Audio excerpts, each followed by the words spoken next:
अस्सलाम वालेकुम नाज़रीन, आप देख रहे हैं ZH ड्रामा रिव्यू। हम मुसलसल ड्रामे का रिव्यू देते हैं। कभी आपको कुछ सीन भी दिखाते हैं जिसमें कुछ ना कुछ गलतियां भी होती हैं या कुछ अच्छे सीन होते हैं। आज हम ज़रा वैसे बात कर लेते हैं दो तीन ड्रामों में। एक तो शरीफ फराद ख़त्म हुआ है, उस पर बात करते हैं। थोड़ा सा हमराज पे बात करते हैं, और मेरा ना मैं मंटो नहीं हूँ, इसके ऊपर भी बात कर रहे हैं। मैं मंटो नहीं हूँ से शुरू करते हैं। मैं मंटो नहीं हूँ अपनी पूरी अबोताब के साथ इस टाइम आगे बढ़ रहा है। उसकी कहानी जो है वो, उसके अंदर इंटरेस्ट भी है, उसके अंदर बोरियत या यकसानियत नहीं है, उसके अंदर ओएसटी नहीं है, उसके अंदर फ्लैशबैक नहीं है। उसके अंदर राइटर के पास और डायरेक्टर के पास दिखाने को या बताने को या सुनाने को बहुत कुछ है। उन्होंने ये बहाना नहीं लगाया हुआ कि जनाब हमने डायलॉग जो है वो बार बार दिखाने हैं। अभी एक करेक्टर बोल गया है, उस करेक्टर ने क्या डायलॉग बोला है वो दोबारा बोल के दिखाना है, वो फ्लैशबैक चलना है, वो एसटी चलाना है। तो पूरे उसके साथ आगे बढ़ रही है। जो हाजरा यामीन का किरदार है, इफ्रा का, वो किरदार अब उसके हवाले से ये भी बताया गया कि किस तरीके से नाइंसाफ़ियाँ होती हैं थाने और पुलिस स्टेशनों में, क्या होता है, या किसी आम आदमी को नहीं पूछा जाता। किस तरीके से वो बताती है कि अपने बाप को कहती है कि उसको ढूंढें, वो किधर है। वो वो भी इंटरेस्टिंग है, वो ये बताया जा रहा है। और जिस तरीके से आसिफ रज़ा मीर और बिनियामिन का जो किरदार है वो आगे बढ़ रहा है, और ख़ासतौर पर साइमा का किरदार, अगेन मैं कहूँगा बहुत ही ज़बरदस्त है। उन साइमा के किरदार ने काफ़ी सारे किरदारों को शेडो कर दिया, बिल्कुल ही साइड पे कर दिया है। और डायलॉग जो है वो बहुत ज़बरदस्त है। इस दफ़ा के दो जो किस्तें गुजरी हैं उसमें भी कुछ डायलॉग बड़े लाइटर उसमें लिखे गए, बोले भी गए, और बड़े अच्छे हुमायूं सईद ने बोले। ख़ासतौर पे वो कहते जी, वो जो हमारे उस्ताद कहते थे कि जो रात कब्र में है वो रात बाहर नहीं। तो भाई कहती है, वो टीचर कहती है तो, और उनकी जो दोस्त होती है ऐसे ऐसे, लेकिन अभी तो दिन है, अभी रात नहीं है, कब्र की रात को। तो ये बड़े लाइटर स्टाइल से, और कुछ डायलॉग जो था वो गहराई वाले थे। हाँ, एक चीज़ है जो अक्सर लोगों को होता है कि खलीलुर रहमान कमर साहब के ड्रामे में कोई किरदार नॉर्मल आपको नज़र नहीं आता। हर किरदार, खा वो नौकर का है, खा वो ड्राइवर का है, खा वो साइड सपोर्टिंग एक्टर है, खा वो लीड है, हर किरदार के अंदर आपको डायलॉग जो है वो सुनने को मिलेंगे, और आपको फील आती है कि शायद हर किरदार के अंदर खलीलुर रहमान कमर साहब खुद घुसे हुए हैं।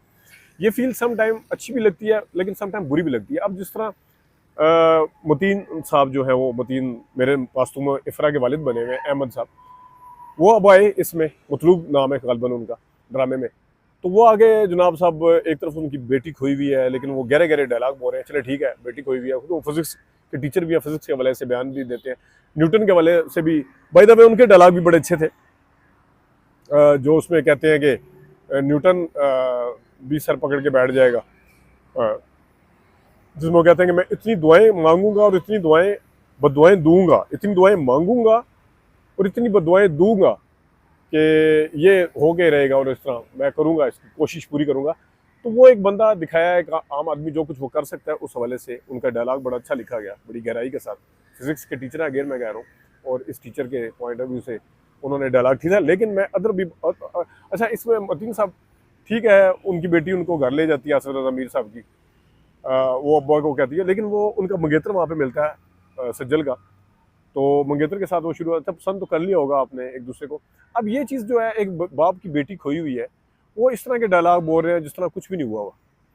बेटी की ना सिर्फ खोई हुई है, बल्कि उनके उसके मर्डर होने की या कत्ल होने की या मर जाने की भी खबरें आ रही है, लेकिन इसके बावजूद भी वो कोई फ़र्क नहीं पड़ता हुआ लग रहा, कोई उस तरह का। ये थोड़ा सा मुझे थोड़ा सा फील हुआ है। डायलॉग उनके बड़े ज़बरदस्त थे जो उन्होंने न्यूटन के हवाले से और दूसरे गहराई के साथ बोले। खलील साहब का एक अच्छे राइटर की निशानी भी होती है कि उनका मुशाहिदा बहुत होता है। तो फिज़िक्स के अंदर कौन से फार्मूले चल रहे हैं, फिज़िक्स का कौन सा असूल है, क्या कह रहा है, उसको इसके साथ मिलाना, फिर बंटो उसके डायलॉग जो है वो भी देखे जाएँ, वो भी बहुत ज़बरदस्त है। तो ड्रामा वाकई जो एक पीटीवी के पाकिस्तान के ड्रामे की जो पहचान है, और जिसको डायलॉग के ज़रिए कुछ लोग आगे लेके गए, जिसमें खलील रहमान साहब का कमर का नाम भी आता है, वो अपनी जगह पे उसका कायम है और इंटरेस्ट कायम है, और लोग इसको देख भी रहे हैं। और मैं समझता हूँ कि जो सेवंथ स्काई के ड्रामे हैं जियो के ऊपर जो लगते हैं, उन ड्रामों का कला कमा होना चाहिए।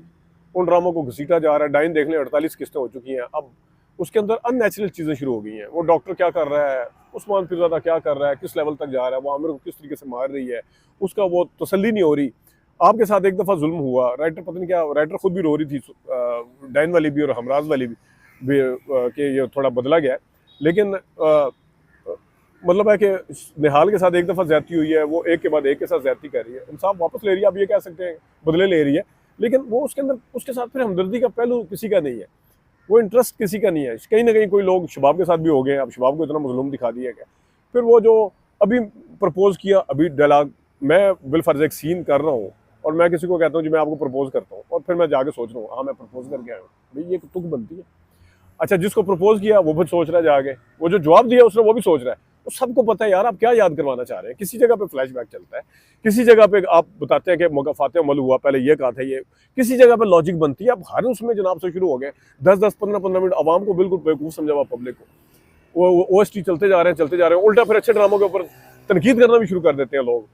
इसी किस्म के लोग हैं जो खुद अपने ड्रामे जिनके इतने ज़्यादा पॉपुलर नहीं, या जिनके पास दिखाने को कुछ नहीं होता, फिर कोई एक बंदा अच्छा आता है बीच में, खलील साहब जैसा कोई अच्छा स्क्रिप्ट लेके आता है, कोई डिफरेंट लेके आता है, उसकी एग्जीक्यूशन नदीम बेग बहुत अच्छी करते हैं, बिलफर हमायूं सईद परफॉर्म अच्छा करते हैं, सज्जल, साइमा, ये इनको इनको सराहने की जगह इनके ऊपर तनकीद शुरू हो जाती है। खुद आपके पास दिखाने के लिए क्या है, खुद वो हमराज में अभी तक कैमरे की CCTV कैमरे का कहीं जिक्र नहीं हुआ था, अब वो उसकी बहन कहती है वो CCTV कैमरे तो लगे होंगे वहाँ पे, आजाब जब सारा कुछ मामला खुल के सामने आ गया है।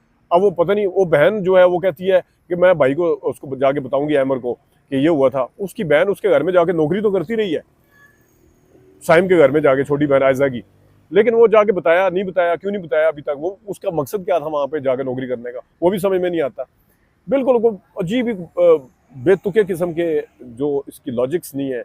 ड्रामे पाकिस्तान के शुरू बड़े अच्छे होते हैं आजकल, लेकिन आगे जैसे जैसे बढ़ते हैं उनके अंदर लॉजिक भी खत्म हो जाती है, और फिर यूँ बबल गम की तरह खींचना शुरू होते हैं कि बस इसको 48-50 किस्तों पे लेके जाना है। आखिर में शरीफ फरहाद बहुत अच्छा ड्रामा था, अगरचे वो यूट्यूब के ऊपर भी ज़्यादा नहीं देखा गया क्योंकि वो 70s का दौर दिखाया था, शायद लोगों को उतना पसंद नहीं आया। मुझे वो ड्रामा बहुत पसंद आया, उसके वार्डरोब, उसकी कहानी, उसकी एग्जीक्यूशन, उसमें एक्टिंग, थोड़ा डिफरेंट आइडिया, कोई वो उस तरह का चक्कर नहीं था, 700 नया सारा दिखाया, उसके मुताबिक दिखाया सारा कुछ। उसमें फरहान की एक्टिंग, उसमें शीरी की एक्टिंग, किन्जा की, उसमें मास्टर जी की एक्टिंग खास तौर पे, सलीम मिराज, उन्होंने 12वीं किस्त में आके ड्रामे को उठाया, और 24 में उनका 26 किस्तें थी टोटल, ड्रामे को ज़्यादा लटकाया भी नहीं गया।